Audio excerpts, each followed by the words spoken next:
Today I'm talking with Sue Broughton. Sue is the Director of the Registered Training Organisation Australian Institute of Health and Business Management, and this is the RTO that's delivering the Certificate for in Reiki Treatment Practice. Hi Sue, how are you today? I'm great, thanks Annabelle. And That's you? Good. I'm very well, thank you. Good. Sue, there are some questions that have come up about the Certificate for, and you can probably help us to sort some of those things out. So one of the first questions is, how is the Certificate for in Reiki Treatment Practice different from Reiki I and Reiki II, which quite a number of people have, many people in fact, have already completed? It's a good question, Annabelle. Reiki I and Reiki II in the spiritual personal practice, which they have to have a face-to-face master. Now with that, and if anybody is wanting to follow that pursuit of Reiki I and II in spiritual and personal practice, they need to find a Reiki master with a traceable lineage, and a good place would be to go to any of the Reiki Association websites for that. From a Certificate for in Reiki treatment practice, it is all about being in professional practice, where you're going to have your own clinic or work in a hospital or a hospice, birthing centre. Those types of application would be why you would have a Certificate for in Reiki treatment practice. The other thing there is that the Reiki I and II is a prerequisite. So you must have done your Reiki I and II in spiritual practice with a traceable lineage before you can even contemplate doing the Certificate for in Reiki treatment practice. Okay, thank you. So Reiki I and II are to do with the personal practice of Reiki. Yes. The Certificate for is to do with public treatment practice, and you need to have the Reiki I and II before you can enrol for the Certificate for. That's it in a nutshell. Right. Thanks very much Thank for you. that, Annabelle. So can you tell us a little bit about what happens when a student is enrolled in the course? Where do they go from there with you? It's something new and it's finding its place. So we're getting a number of inquiries, and there is some confusion around, is it Reiki I and II, or how would you use this Certificate for? So I start off with talking to them and finding out where they're at in their own life and their own business, and what is the purpose. Why have they thought they need to do the Certificate for in Reiki treatment practice? And once we've established they're wanting to use it for a professional environment, we then start to talk about, are they ready to start? The financial aspects of that. What type of learning do they like? All those sorts of things. And from there, I talk to them about what we call RPL process, which is recognising prior learning. Now, a lot of us, if we're mature in age, we've got a lot of business experience that we've built up over time.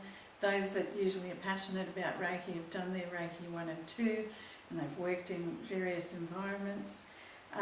All of that we can recognise in this qualification.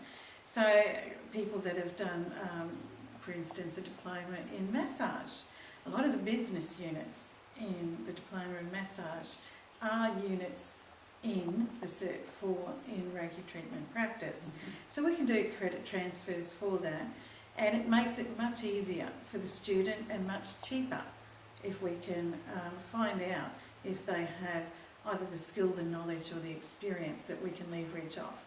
So credit transfer, RPL, that part of it we look at the beginning. From there we then get them set, once they've signed their enrolment form, we then get them set up in the student portal where they've got access to the training materials. We always start with the business units first, and then we'll finish off with the Reiki specific units. Mm-hmm. Within that, when they come to do their Reiki specific units, there's a place and a time where they can actually do their assessment at a certified clinic around Australia, which Reiki Australia has set up. And then once, I help them work through their particular, wherever they're at within their training and their curriculum. People are all different. Some people, they just want to be left alone and do their studies, and then they'll put their hand up when they want someone and they'll send their assignments in. That's a very low maintenance student, and they're wonderful, but not everyone is like that. You'll have people that need their hand held in a way, and they want you to be in contact with them very regularly. You know, so those types you would actually set up a Skype so they can see you face to face. You can, you know, hook up on a weekly basis or whatever is convenient for both parties. So you can do that. You can do face to face. This is blended delivery training, and so, you know, anything that they're comfortable, that they're going to grow and learn and keep going with their studies, happy, we're very flexible to work in with them. So a lot of the study is actually done in their own time and their own place. Yes, that's right. So that's known as blended distance learning. Yep. That's right, Annabelle. So if somebody who's done Reiki 1 and 2 now is thinking, how would I go about applying for this course, what should they do? Well, they can give us a call, which is on the website www.aihbm.com.au. They can email us, jump on the website, have a look at the enrolment form. The enrolment form is a 5-page form which you can access from the website, and it's a great summary. It gives you a good idea on the different units that are involved. You can even start to look up those units on the internet and do a Google search. So it really gives you a specific, you know, more detail about the course. You won't be able to find the specific Reiki units, but all the rest of the business units you will be able to.